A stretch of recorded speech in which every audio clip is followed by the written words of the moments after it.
बच्चों हमारा चल रहा है अध्याय 3 विद्युत धारा, जिसमें आज हम देखने जा रहे हैं उदाहरण 3.8 और 3.9। मुझे ऐसा नहीं उम्मीद है आप कॉपी पेन लेकर वैसे साथ में बैठे होंगे।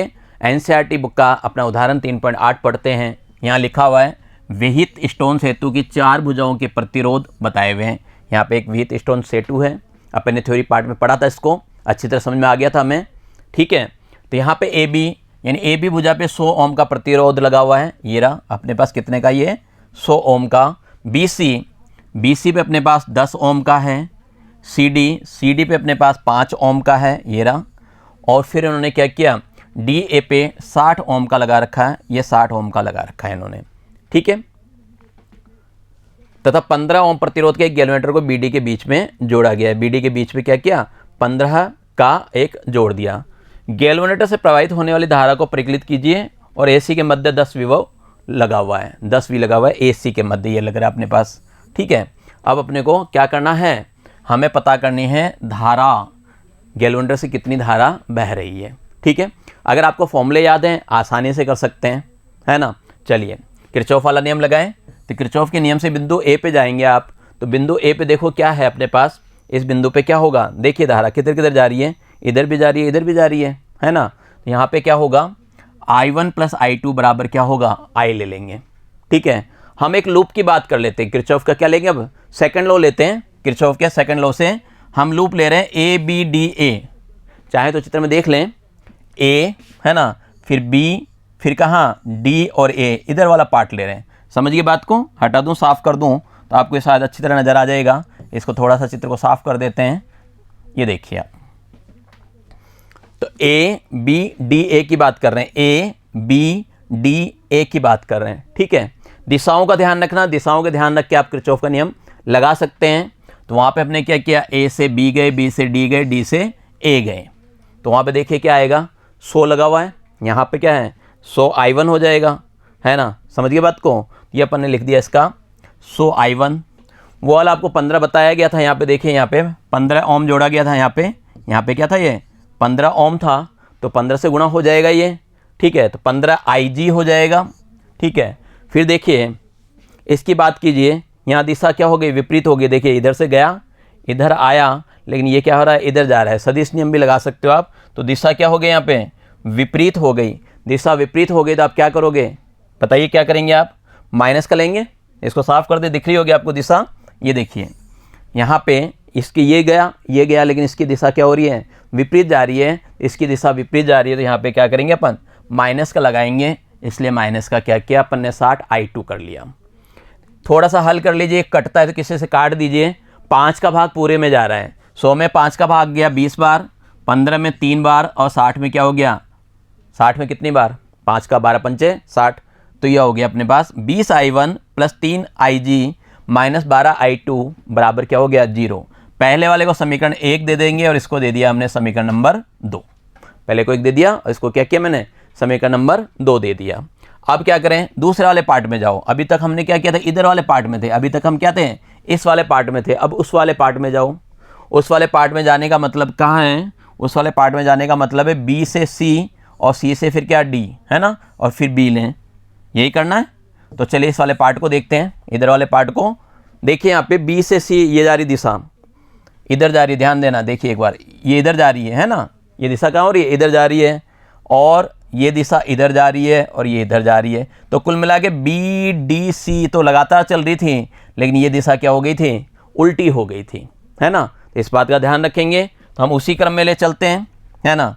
बी से सी ले गए तो 10 I1 - IG हो गया, सी वाला माइनस का, और ये भी क्या हो गया, माइनस का। जो दोनों दिशाएं थी ना, उनको अपन ने क्या किया, माइनस का ले लिया। चाहे तो आप उन दोनों को प्लस का ले लें, इसको माइनस का ले लें, बात एक ही है। बराबर 0 करोगे तो फाइनली जो रिजल्ट आएगा आपके पास ये आएगा। इसको अपन ने खोल के हल किया तो फाइनली ये अपने पास आ गया 2 I1 - 6 IJ - I2 बराबर 0। भाई खोल तो सकते हो, हैं। ये देखिए यहाँ पे कैसे खोला हमने, ये 10 है अपने पास I1 - 10 IG, ठीक है। इधर हो गया माइनस का 5 I2 और माइनस का 5 IG, और फिर था माइनस का 15 IG, ठीक है। इस तरह था। देखिए IG कितने हो गए, IG देखोगे तो 10 5 15 15 30, माइनस के 30 IG हो गए। यहाँ पे क्या हो गए, माइनस के 30 IG हो गए, बाकी कोई ना तो जुड़ रहा है ना घट रहा है, तो उसको अपन ने क्या किया, वैसे ही रख दिया। 10i1 माइनस 5i2 और माइनस का 30ig, यही यहाँ पे लिखा हुआ है। कट रहा है ये, अगर मैं इसको 5 से काटूँ तो काट सकता हूँ। 5 से काटा, 5 दूनी 10, 5 छः 30, 5 कम 5, इसको दे दिया मैंने समीकरण नंबर 3। समीकरण आप अपने हिसाब से लगा सकते हैं, कोई दिक्कत नहीं है, ठीक है। अब अपन पूरे लूप की बात कर लें, ADCEA, दिखा दूँ चित्र में एक बार, ADCEA, ADC है ना, और फिर कौन सा है नीचे की ओर, ये वाला E और A, इस वाले लूप की बात कर रहे हैं ना हम। अब इस लूप की बात कर रहे हैं। इस लूप में डायरेक्शन देख लें आप। इस लूप में अपने को क्या करना है, डायरेक्शन चेक कर लेना है कि देखिए कौन सा उल्टा चल रहा है। जो उल्टा चल रहा है उसको क्या करेंगे, माइनस का लिख लेंगे, ठीक है। तो यहाँ पे देखोगे आप, चित्र को देख लेना, आप कॉपी में बना लो चित्र को। A से D गया, फिर कहाँ जाऊँगा मैं, A से D के बाद D से C से E और E से A जाऊँगा। ये सारे तो क्या होंगे, प्लस के हो जाएंगे, और वो वाला क्या होगा अपने पास, माइनस का आ जाएगा। सारे तो ये क्या होंगे, प्लस के, वो माइनस का हो जाएगा। इसको हल कर लेंगे, देखिए ये 60i2 है और ये 5i2 है। 60 और 5 कितने हो गए, 65 हो गए, 65i2 हो गए। और इस माइनस 10 को तो क्या किया अपन ने, उधर ले गए, तो ये क्या हो गया, प्लस का 10 हो गया, प्लस का 5ig हो गया। समझ गए बात को। ये जिनके नहीं आया समझ में, बता देता हूँ उसको थोड़ा सा डिटेल में। प्लस 5i2 खोल दिया मैंने और 5ig खोल लिया, और उस माइनस 10 को उधर ले गए। इस तरह क्या हुआ है, 60 और 5 क्या किया गया है, 65। ये 65i2 प्लस 5ig बराबर 10 है। इसको भी काट सकते हैं आप 5 से, इसको भी हम क्या कर सकते हैं, 5 से काट सकते हैं। 5 से काटा, 13 पंचे 65, 5 कम 5 और 5 दूनी 10। ये आ गया अपने पास समीकरण नंबर 4। करना क्या चाहते हैं हम यहाँ पे i1, i2 और ig का मान ज्ञात करना चाहते हैं। हमारे पास ये समीकरण है ना, इनसे हम केवल मान ज्ञात करना चाहते हैं। ये आ गया, ये आ गया। देखिए यहाँ पे i1 है, ig है, i2 है, i1 ig i2, और यहाँ पे भी क्या है, i2 और ig है। गणित का सिद्धांत आता है, अगर 3 समीकरण है तो 3 अज्ञात वस्तुओं को ज्ञात कर सकते हो आप। 3 है तो आसानी से कर सकते हैं। अब करने के लिए हम क्या करें, समीकरण 2 को 2 से गुणा करके 3 के साथ जोड़ दो। क्यों कर रहे हैं ऐसा वो भी बता देता हूँ। यहाँ पे ऐसा मैं क्यों कर रहा हूँ वो भी बता देता हूँ। सबसे पहले मैं आपको यहाँ पे समीकरण 2 ले आता हूँ। देखिए समीकरण 2 ये है, क्या है अपने पास, ये वाला समीकरण 2 है। थोड़ा सा साफ़ करें इसको तो अपने को थोड़ा सा साफ नज़र आएगा। ये लीजिए, यहाँ से इसको साफ़ कर देते हैं, ठीक है। अब देखिए यहाँ पे समीकरण 2 को देखिए। समीकरण 2 है अपने पास ये वाला, 20i1 plus 3ig minus 12i2 बराबर कितना, 0। और समीकरण 3 की बात करें, इसको भी साफ कर लेते हैं। समीकरण 3 की बात करें तो यहाँ पे देखिए समीकरण 3 कौन सा है, ये वाला समीकरण 3 है। इनको आपस में किसी भी गुणांकों को बराबर करके हटाया जाए तो किसको बराबर किया जा सकता है, तो आप गौर से देखिए, ये 3ig है ना, और ये कितना है, माइनस का 6ig। इसलिए अगर मैं इसको 2 से गुणा कर दूंगा और इसके साथ जोड़ दूंगा तो ig की हो जाएगी छुट्टी। ig क्या होगा, हट जाएगा। इसलिए वहाँ पे हमने किया कि इसको हमने क्या किया, 2 से गुणा कर लिया और इसके साथ क्या किया, जोड़ दिया।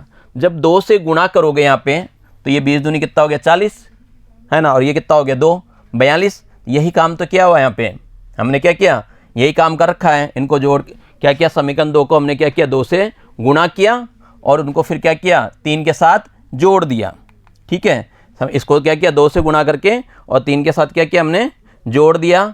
यही क्या, जब मैंने समीकरण 2 को 2 से गुणा किया तो ये प्राप्त हो जाएगा, और 3 का ये है ही, इनको मैंने क्या किया, आपस में जोड़ दिया। जोड़ोगे तो 40 और 2 कितने हो गए, 42i1 हो गया। ये 6ig तो कट गया, 24 और ये कितना हो गया, 25i2 माइनस का हुआ उधर ले गया, प्लस का 25i2 हो गया। और यहाँ से मेरे पास अनुपात आ गया, i1 बराबर कितना आ गया, 25/42i2 आ गया। i1 और i2 में क्या हो गया, यहाँ पे एक अनुपात अपने को प्राप्त हो गया। अब वो जो अनुपात प्राप्त हुआ है, यानी कहने का मतलब जो आपके पास किसका मान प्राप्त हुआ, i1 का मान प्राप्त हुआ है। i1 का मान रख दीजिए कहाँ पे, जहाँ पे आपको क्या हो, समीकरण सुविधा दें। तो मैं यहाँ पे रख रहा हूँ समीकरण नंबर 3 में, समीकरण नंबर 3 में रख देते हैं। समीकरण नंबर 3 ये देखिए, ये वाला ही है ना, यही तो है, तो इसमें रख दें, या फिर दिखाई देता हूँ आपको समीकरण 3 ये वाला वही चीज़ है। इसमें अपन ने क्या किया, मान रख दिया। जब इसमें मान रखोगे आप तो ये आपके पास ये पोजीशन बनेगी, 25/21i2 माइनस 6ig बराबर 0। ठीक है। अब आपको क्या करना है, समीकरण 4 को और समीकरण 6 को 13 से गुणा करके घटा देंगे, यानी कुल मिला के क्या करना है, प्रतिस्थापन या विस्थापन विधि का प्रयोग करते हुए आप हल करते जाओ, तो आपके पास फाइनली IG का मान प्राप्त हो जाएगा। समीकरण को हल करते जाएंगे तो अपने पास ये मान प्राप्त हो जाएगा, जिसको आप लिख सकते हैं 4.87 मिली एम्पियर। तीनों समीकरण को हल करना है, हल करके ज्ञात किया जा सकता है। आप हल करने की विधियां आपकी अलग अलग हो सकती है, कोई दिक्कत नहीं है, मान निकल जाना चाहिए कुल मिला के, ठीक है। चलिए देखते हैं उदाहरण 3.9। यहाँ पे उदाहरण 3.9 दिया गया है कि चित्र में दर्शाए गए मीटर सेतु में बिंदु ए से 33.7 सेंटीमीटर की दूरी पर शून्य विक्षेप बिंदु प्राप्त होता है, ठीक है। कितनी दूरी पे, बिंदु ए पे अपने पास यहाँ R प्रतिरोध लगा हुआ है, एक में S प्रतिरोध लगा रखा है इन्होंने, और 33.7 सेंटीमीटर की दूरी पे इनको शून्य विक्षेप प्राप्त हुआ। S प्रतिरोध के पार्श्व में 12 ओम का एक अन्य प्रतिरोध संयोजित करने पर शून्य विक्षेप कहाँ मिलता है, इनको 51.9 सेंटीमीटर की दूरी पे प्राप्त होता है। तो हमें R और S के मान पता करने हैं कि R और S का मान क्या होगा। ये चित्र दिया हुआ है, यहाँ मीटर स्केल लगा होता है, इसके बारे में आपको बताया था, मीटर ब्रिज है ना, प्रैक्टिकल भी है अपने इससे मीटर सेतु से रिलेटेड। मैंने आपसे जब थ्योरी बता रहा था तो आपको कहा था कि एक बार लैब में जाके ज़रूर देखना, हालांकि प्रैक्टिकल भी करोगे आप। तो चलिए इसका हल देख लें, हल कैसे करें। तो सबसे पहले देखिए आपको प्रश्न में क्या दे रखा है। आपको प्रतिरोध S के लिए संतुलन लंबाई दे रखी है, अपने को कितनी दे रखी है, 33.7 सेंटीमीटर, ठीक है। और जो प्रतिरोध दिया हुआ है जिसको 12S/12+S है ना लिख लेंगे, इसके लिए संतुलन लंबाई कितनी दे रखी है, L2 51.9 सेंटीमीटर है, ये पता ही है, आप लोगों को बताया हुआ है आपको, ठीक है। अज्ञात प्रतिरोध S क्या होगा, 100 - L/L गुणा R होगा। तो 100 - L निकाल लो, तो देखिए 100 में से L घटाया हमने 33.7 घटाया, तो इसको घटाओगे तो कितना आएगा, 66.3 आएगा, ठीक है। ये लिख लिया अपन ने 66.3 बट्टे में 33.7 गुणा R, ठीक है। इस R को इधर ले लो, आगे काम आएगा। तो यहाँ पे अपने पास S/R की वैल्यू आ गई 66.3 बट्टे में 33.7। चाहे तो आप इसको समीकरण नंबर 1 दे सकते हैं, ठीक है। चलिए दूसरे को ज्ञात करें, 12S/12+S, ये भी वैसे ही होगा 100 - L/L इंटू R। तो 100 - L कितना होगा, देखिए 100 में से जब मैं 51.9 घटाऊंगा तो क्या आएगा, ये तो आएगा 48.1, ये लिख दिया अपन ने 48.1 बट्टे में 51.9 गुणा R। इस R को क्या करें, इधर ले आते हैं, इधर से S हटा लेते हैं। ऐसा करने से क्या फ़ायदा है, सोचिए, आप समझ गए होंगे। यहाँ पे अपने पास क्या हो गया, S/R आ गया। S/R की वैल्यू है मेरे पास, कितनी आई थी, ये आई थी 66.3 बट्टे 33.7। अब मैं क्या कर सकता हूँ, यहाँ से इस वाले की वैल्यू निकाल सकता हूँ, 12/12+S, यानी इसकी वैल्यू निकालनी है मुझे। क्या निकलेगी, देखिए ये पॉइंट हटा दो, कोई दिक्कत नहीं है, तो ये 481/519 हो गया। इसका भी पॉइंट हटा दो, कोई दिक्कत नहीं है। लेकिन यहाँ तो क्या हो रहा था, ये गुणा हो रहा था, जैसे ही उधर जाएगा वहाँ पे क्या होगा, गुणा तो होगा लेकिन पलट देंगे, यानी भाग लगेगा। भाग लगाने के हम क्या करेंगे, इसको पलट देंगे, और इसको पलटोगे दिया जाएगा 337/663, और काट के हल करोगे तो ये आ जाएगा अपने पास 0.471। ये अपने पास इसकी क्या हो गई, वैल्यू आ गई। अब अपने को क्या करना है, हल कर लें, इस वैल्यू को कहाँ रख दें, किसकी वैल्यू आई है आपके पास, 12/12+S की वैल्यू आई है। यहाँ से आप क्या करें, सरल करके S की वैल्यू निकाल सकते हैं, और जब सरल करोगे यहाँ से S की वैल्यू आएगी 13.5 ओम, ठीक है। अब आपके पास S की वैल्यू आ गई, भाई इसको सरल कर लेना। ये अपने पास क्या है, ये 12/12+S बराबर ये है, वजगुणा करके हल कर लेंगे, S का मान निकल जाएगा अपने पास, ठीक है। वो कर भी रखा है अपन ने, यहाँ पे मैंने कर भी रखा है, ये देखिए 12+S को गुणा कर लिया पहले इससे, है ना, तो इससे गुणा किया, ये सारी चीज़ें अपने पास आ जाएगी, ठीक है। अब अपने को क्या करना है, इस S का मान कहाँ रखना है, समीकरण 1 में रख देंगे, और समीकरण 1 में रखते ही आपके पास R का मान आ जाएगा, क्योंकि समीकरण 1 में ये तो था, तो S का मान रख दिया मैंने, और S का मान रखते ही कितना आ गया अपने पास, 6.86 ओम हो जाएगा, ठीक है। ये अपना क्या हो जाएगा, उत्तर हो जाएगा। बच्चों आज की कक्षा में इतना ही, आगे पढ़ने के लिए मिलते हैं आपसे अगली कक्षा में। तब तक के लिए धन्यवाद, नमस्कार, आपका दिन मंगलमय रहे।